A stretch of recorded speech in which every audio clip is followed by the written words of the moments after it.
Eh bien bonjour, bonsoir, j'espère que vous allez bien, c'est Flo, et aujourd'hui on se retrouve pour parler du résumé complet du chapitre 1125 de One Piece. Pour ceux qui l'ont vu il y a quelques jours, il y a 2 jours il me semble, on avait fait une vidéo pour parler des spoils, les premiers spoils qu'on avait eu du chapitre.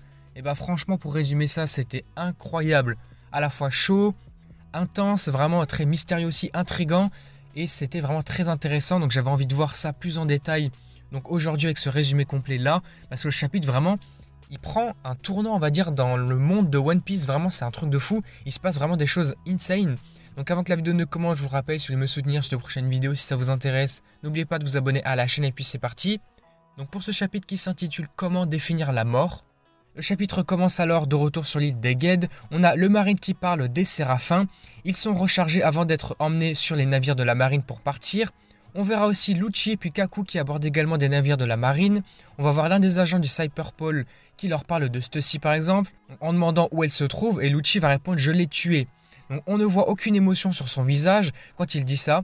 On va également voir le visage de Kaku mais qui est caché, mais on dirait qu'il retient ses émotions, peut-être qu'il est en train de pleurer vis-à-vis de ça. On ne voit pas Stussy ou Kizaru dans ce chapitre-là. On a seulement leur nom qui est dit, mais on ne les voit pas physiquement, explicitement. Donc on passe ensuite à Saturne qui se souvient de ce qui s'est passé à Marie-Joase il y a de cela 200 ans. C'est Saturne lui-même qui il y a 200 ans, a ordonné à un groupe de scientifiques de l'époque de détruire le robot géant Emmet, mais ils ont préféré le cacher pour l'étudier en secret. Donc c'est pour ça qu'il était sur l'île d'Egged, ils l'ont pas tué exprès pour faire des expériences en quelque sorte. Donc puis Saturne va s'entretenir avec les 9 vice-amiraux sur l'île d'Egged. Saturne va dire qu'ils ont obtenu tout ce qu'ils étaient venus chercher, donc la centrale électrique, York et puis le Punk Records. Mais ils souffrent également d'un grand échec. Donc ce grand échec, on va le voir maintenant. Les vice-amiraux s'excusent et disent qu'ils iront immédiatement à Elbaf pour attraper l'équipage des chapeaux de paille, mais Saturne va dire que ce n'est pas nécessaire. Et donc là, Saturne va parler de ce grand échec. Il va leur prononcer ces mots: le plus grand échec que nous ayons commis est d'avoir permis que le message de Vegapunk soit diffusé dans le monde entier. Donc c'est bel et bien ça, sûrement l'incident d'Egged à la fin, finalement, on va dire ça comme ça. Au même instant, on va voir Doberman qui va dire: Sainte Saturne, en tant que soldat du gouvernement, je voudrais poser cette question: si notre action est considérée comme un échec, cela signifie-t-il que Vegapunk a dit la vérité dans son message? Et là, d'un coup, déjà ça va être un petit moment intéressant, très intriguant aussi. Donc sans un mot, Saturne explose la tête de Doberman avec ses pouvoirs. Donc ce sont les mêmes qui ont été utilisés au chapitre 1094 devant le reste des vice-amiraux stupéfaits. Donc là, il le tue directement. Je crois que juste après ça, on va voir différentes personnes qui vont dire vite, réveillez l'équipe médicale, il faut le sauver. Mais je pense donc qu'il est mort. Il avait fait cette même technique sur un autre soldat de la marine au chapitre 1094, si je me rappelle bien, donc ça devait être là. Et donc là, il utilise ses pouvoirs pour le tuer, ce qui confirme en fait le fait que Vegapunk a dit la vérité, donc pour le coup. C'est vrai que peut-être ici lui-même il s'est trahi tout seul en fait. Peut-être qu'en le laissant en vie, il aurait fait passer ça pour un mystère et donc on n'aurait pas su si c'était la vérité. Mais finalement, donc on sait que c'est la vérité. Et surtout maintenant, la marine, en tout cas les vice-amiraux qui sont présents, savent que c'est la vérité. Après ça, on va repasser ensuite un petit peu sur York qui va remarquer que la machine à nuages fonctionne toute seule et s'est allumée comme ça, elle marche toute seule. Elle tente de l'arrêter, mais il est beaucoup trop tard. Le Punk Record se détache de l'île d'Egged et va s'envoler grâce aux nuages. York va dire oh zut, ils ont pris le Punk Records, donc ils s'envolent carrément. On passe maintenant à Marie-Joase, et là ça va être une dinguerie. Je crois que, attendez, c'est peut-être pas tout de suite, nous voyons que la crise de la pénurie alimentaire est partout et que les Tenryubito paniquent. Là voilà, c'est maintenant. Dans le château de Pangé, Figarland Garling se dirige vers la chambre de l'autorité. Garling entre et va s'asseoir sur l'une des chaises des doyens, puis il s'adresse aux 5 autres doyens de manière informelle. Garling va leur dire « Je suis ici parce que je viens de recevoir un ordre ». Nasduro est assez choqué, va dire « Hein, comment ça, quel ordre ?» Warcuré lui va dire « Mais c'est quoi ce ton que tu prends, Garling? Surveille ton langage quand tu parles à nous ». Garling va leur dire « À partir de maintenant, le Vegapunk York sera donc placé sous mon commandement direct et j'assumerai par la suite et à partir de maintenant donc la position de dieu guerrier de la science et de la défense ». Et donc vous l'aurez compris, et comme le comprennent les 5 doyens, ils sont stupéfaits de savoir ce que cela signifie.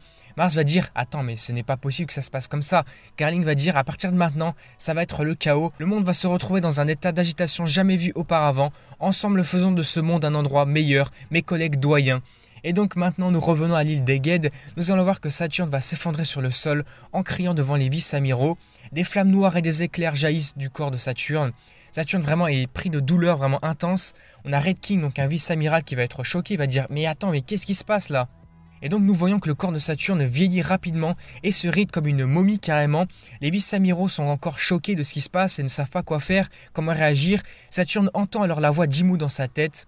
Donc Imu va dire Saturne, pourquoi as-tu laissé Joy-Boy s'échapper? Saturne qui réfléchit, il va se dire s'il te plaît, aie pitié, son pouvoir est imprévisible au-delà de ma compréhension. Et là il est pris d'encore plus grande douleur. Puis il y a une énorme explosion de flammes noires et des éclairs, peut-être du Haki des rois, un pouvoir démoniaque, le pouvoir d'Imu, je ne sais pas. C'est sûrement ça, mais on verra, parce que là pour l'instant on n'a pas de confirmation et ni d'autres informations là-dessus. Et donc on va voir ensuite, une fois que les flammes ont été éteintes, seul le squelette de Saturne est sur le sol, il est carrément mort, il a été tué par Insama. Et donc on voit maintenant, après le Punk Records qui va voler dans le ciel au-dessus de la mer, loin de l'île des Ged, nous découvrons ensuite que Shaka, Edison, Pythagore et même Atlas, donc les quatre, sont vivants et qu'ils parlent de York et du Punk Records. Pythagore va dire les ondes cérébrales peuvent se connecter à cet endroit depuis n'importe où dans le monde. Il est donc possible pour York d'accéder aux informations de ce cerveau. Edison va dire qu'il le sait, mais c'est mieux de le laisser intact entre ses mains, non? Shaka va dire mais comme York nous a tiré dessus, nous n'avons pas réussi à emporter le laboratoire avec nous. Pythagore dit ensuite et nous ne pouvons pas intervenir pour l'instant, faute de budget et de matériel. Edison répond ensuite c'est là que notre ami va intervenir. On peut voir qu'à l'intérieur du dôme, il y a un long couloir avec de nombreuses pièces de remplacement pour les clones des Vegapunk. Donc c'est des pièces de rechange comme des corps, des têtes, des bras, etc. Un corps entier carrément.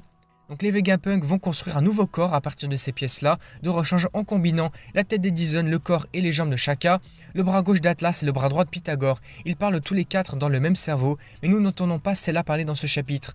Edison va dire voilà, qu'en pensez-vous? Atlas dit oh c'est bizarre tout ça. Shaka dit tu es jaloux de mes proportions normales? Edison dit mais bien sûr que non. Atlas répond jetons toutes les parties de York donc pour s'en débarrasser. Edison va dire ouais allez bien vu, je ne les supporte pas. Et puis Edison va appeler son ami Erdas à Wizeria. Il va leur dire oh bonjour Wizeria, ici Vegapunk. Ardas va répondre attends quoi? Mais qu'est-ce que tu veux et tu n'es pas mort en fait? Les deux dernières pages du chapitre se déroulent ensuite à Quai des Traves, donc un peu de temps sur l'armée révolutionnaire, peut-être qu'elle va agir, ça va être peut-être incroyable. Donc Koala va résumer le discours de Vegapunk pour tout le monde, Betty va dire notre monde s'enfonce dans l'océan donc le niveau de la mer va augmenter peut-être par la suite encore. Sabo va dire il est donc logique que les dragons célestes aient choisi de vivre au sommet de Redline, l'endroit le plus haut du monde pour être en sécurité forcément, pour contrer on va dire ce phénomène-là. Ivankov dit et c'est donc pourquoi le gouvernement mondial a ordonné aux esclaves de construire des ponts géants à Tequila Wolf depuis 700 ans. Carazo dit oui, ils ont donc tous un but. Morley va dire je n'arrive pas à y croire. Et donc le chapitre se termine avec Dragon debout sur la plage et se parlant à lui-même. Il va alors dire Vegapunk, il n'y a aucune garantie que les gens qui croient en tes dernières paroles ne fassent que des préparatifs de paix. Nous devons donc nous dépêcher d'en finir, sinon les combats entre les citoyens pour s'assurer un endroit sûr où vivre arriveront bientôt. Et donc le chapitre s'arrête là sur les mots de Dragon. Et on apprend qu'il n'y a pas de pause la semaine prochaine, donc on aura des spoilers. Le chapitre suivant la semaine prochaine, c'est trop bien. Du coup voilà, globalement le chapitre, il est incroyable, n'hésitez pas à me faire part de vos avis. Mais c'est vrai qu'il y a pas mal de points hyper intéressant qu'il faudra peut-être développer dans une review ou avec le chapitre vraiment officiel avec les vraies traductions. Parce que là, c'est vrai que là, pour le coup, on aurait potentiellement vu vraiment l'étendue des pouvoirs de Imu. Est-ce que, on va dire, les doyens seraient un peu l'étendue, une extension des pouvoirs de Im-sama? Je ne sais pas, parce que ça expliquerait peut-être pourquoi Saturne a pu être tué aussi facilement et à distance quand même. C'est vraiment très très très surprenant. Et puis d'un autre côté, on a le remplacement donc d'un doyen, un nouveau titre qui a été donné pour Sainte Garling Figarland, donc qui est devenu le doyen remplaçant de Saturne. C'est vrai que c'est la première fois donc qu'on voit ça, un nouveau doyen un remplaçant, un changement tout simplement dans les doyens. C'est hyper intéressant et ouais, intriguant pour la suite. Et puis donc d'un autre côté, on a pu voir aussi qu'il y a un nouveau Vegapunk entre guillemets qui a été créé. Donc Vegapunk lui-même est toujours vivant, on va dire. Grâce notamment donc à ces clones, on a pu voir Atlas, Edison, Pythagore, etc. Donc, ce qui voudrait dire qu'ici que potentiellement Vegapunk savait qu'il n'allait pas forcément mourir et que donc il avait un peu prévu le coup. Et donc voilà en globalité pour résumer le chapitre, hyper intéressant, intriguant, très hypant pour la suite, vraiment c'est une dinguerie. N'hésitez pas à me faire part de vos avis dans les commentaires. Donc on s'arrête là pour la vidéo, si elle vous a plu n'hésitez pas à liker, à commenter, à partager comme d'habitude. N'hésitez pas également à vous abonner à la chaîne pour soutenir la chaîne, suivre les prochaines vidéos si celle-ci vous intéresse. Et puis du coup moi je vous dis à la prochaine.